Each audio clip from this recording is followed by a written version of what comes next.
Hi, I'm Grady, and today I would be discussing the mathematics behind modeling pandemics and epidemics. The branch of knowledge responsible for the study of diseases in a population is called epidemiology. It is a branch of medical science that deals with the incidence, distribution, and control of a disease in a population. It is also the sum of the factors controlling the presence or absence of a disease or pathogen. It is also the study of scientific, systematic, and data-driven distribution and determinants of health-related states and events in specified populations. So, in order to understand how epidemiology progressed over the years, here is a brief history. Dr. John Snow is known for his pioneering investigation of cholera epidemics during the 1900s, which served as the basis for modern epidemiology. Back then, there were two theories believed to cause diseases. One was the miasma theory, and the other was the germ theory. Dr. John Snow had doubts about the dominant miasma theory, which states that foul smells are the cause of a disease. He was a believer of the germ theory, wherein interactions with microorganisms are said to be the source of infection. So, in order to prove his belief, he applied mathematics in his research by gathering data in order to come up with a conclusion. At the time, there was a local epidemic in Soho, London, of cholera cases. He surveyed the reported deaths and came up with the observation that the cases either lived close or were using the Broad Street pump for drinking water. So as you can see here, here's the map. He plotted the dark areas. Those areas are areas with cases of cholera. He determined that brewery workers and poorhouse residents in the area, both of whom relied on local wells, escaped the epidemic. So he concluded that access to uncontaminated water by these areas prevented them from cholera infection, while users of the Broad Street pump became infected. He then ordered for the pump handle to be removed, which of course would drastically decrease the rate of infected individuals. Furthermore, he also compared the data of deaths by cholera from areas supplied by different water companies and concluded that the source was contaminated water from the Thames River. So here's the table he made. Here are the water supply companies, the number of houses, cholera deaths, and the cholera deaths per 10,000. Back to our topic though, a basic model that can model pandemics and epidemics is the SIR model. This model uses differential equations in order to theoretically predict the number of people infected with a communicable disease in a closed population over time. So the SIR model has these basic assumptions. The population is divided into three groups: the susceptibles, the infected, and the removed. The susceptibles are those individuals who can possibly be infected with the disease. The infected are those who already has the disease and can spread it. And the removed are the individuals who have recovered from the disease and so they have developed an immunity to it so they cannot have the disease anymore. It also assumes that the population is large but fixed in size and is confined to a well-defined region. The next assumption is that the population is well mixed. Ideally, everyone comes in contact with the same fraction of people daily.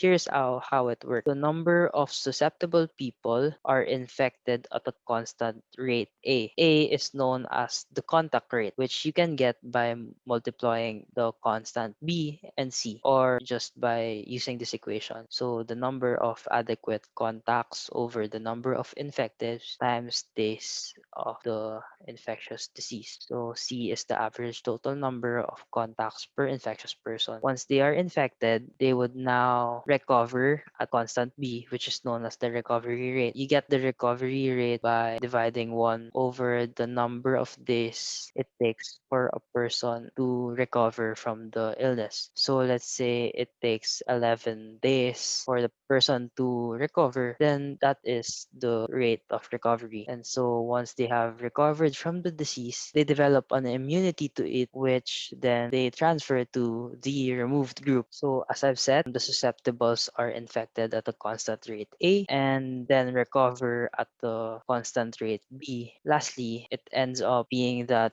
everyone recovers from the disease or they're dead. So it means that they can't spread the disease anymore. The SIR model uses derivative equations, and these equations are computed with the rate of change with regards to time. So it is ds over dt is equal to negative constant a multiplied the susceptibles and infected. So you get this because you are trying to get the rate at which the susceptibles become infected individuals. Next is the di dt is equal to a constant rate a times the number of susceptibles and infected minus the constant rate b times the number of infected. This one is how you get the number of infected individuals. You subtract the number of infected individuals that recover since they move to the next group. And so dr over dt is equal to constant rate b times the infected because these are the number of people that have already recovered.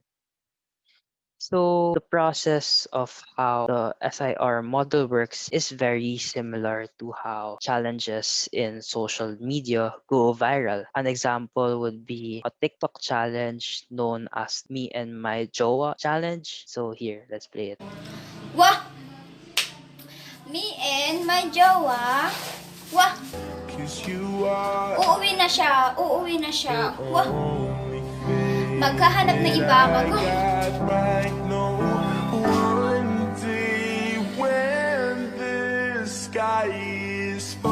As you can see, the video was posted November 19 and currently to date, it has already garnered 91.4k views. This is the number of individuals that have participated in this challenge.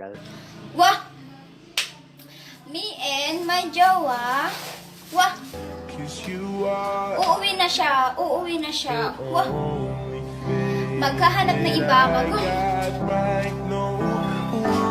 Okay, so if we were to make a rough graph of the data from the viral challenge, the total number of participants was, as I've said, 91,400. So it would be here. Starting day 0, it would be the whole population still here. It would gradually decrease because more and more of that 91,000 would participate in the video. Therefore, the population of those yet to participate in the video would decrease and decrease and decrease until it reaches 0 as everyone in the population participates in the challenge. If we were to plot the number of infected individuals in the case of the viral video, they are the ones who have already participated in the challenge. Day 0, it starts with the girl who made the video, gradually increases as more and more participate in the challenge, and then it drastically increases, reaching the peak. And then once it reaches this peak, it will gradually decrease since less people to participate in the challenge because the population decreases, as I've said. Next would be the number of removed cases. So if we were to graph this with regards to the viral challenge, it would be those people who have already participated in the challenge. It would increase, increase, increase until the whole population, the 91,400, had already done the challenge. So if we were to combine all the graphs together, it would look like this. Using the equation of di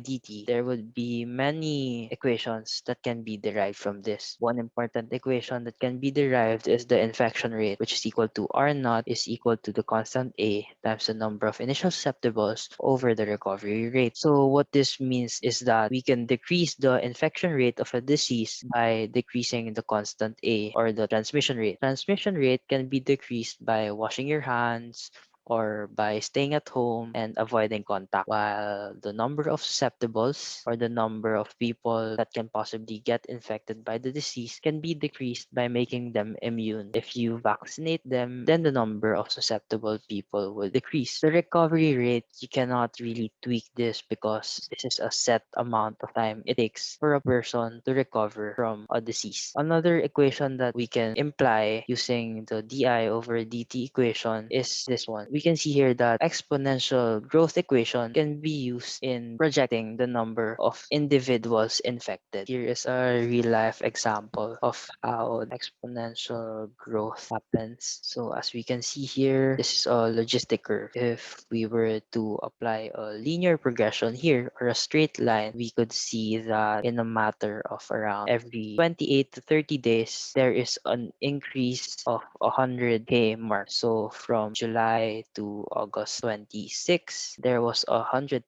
increase. From August 26 to October, there is another 100,000 increase. So as we can see here, it is really an exponential growth. What are the limitations of the SIR model? It doesn't take into consideration the movement of people, because the model assumes that the people are confined in a certain region. The behavior of how individuals travel from one place to another can affect the transmission rate. Next is the accuracy of the projection. How many people would be infected at a specific date? The SIR model cannot answer this question, since it only gives you an estimate value of how many people would be infected in a span of days. Next would be the immunity, because we're not really sure that those who have already recovered from the disease won't catch the disease again. There are times when someone infected and had already recovered can be infected again by the disease. From remove, you would jump back to the group of the infected.